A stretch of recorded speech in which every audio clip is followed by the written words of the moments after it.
হায়রে টাকার টাকা। টাকা থাকলে তুমি অনুষ্ঠানের প্রধান অতিথি।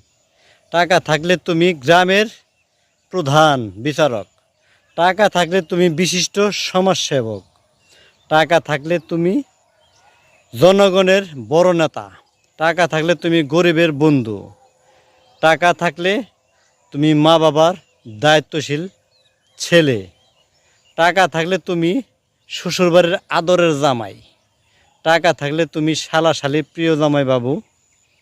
টাকা থাকলে তুমি আত্মীয় স্বজনের কাছে সবচেয়ে নামি দামি মানুষ। টাকা থাকলে তুমি বন্ধুর খুবই ঘনিষ্ঠ বন্ধু। টাকা থাকলে তুমি বউয়ের কাছে সেরা স্বামী। টাকা থাকলে তুমি সন্তানের কাছে সেরা বাবা। যার কাছে টাকা নাই তার কাছে কিছুই নাই। এ জীবন সে বড়ই মূল্যহীন। ভালো হলে কমেন্ট করে জানাবেন।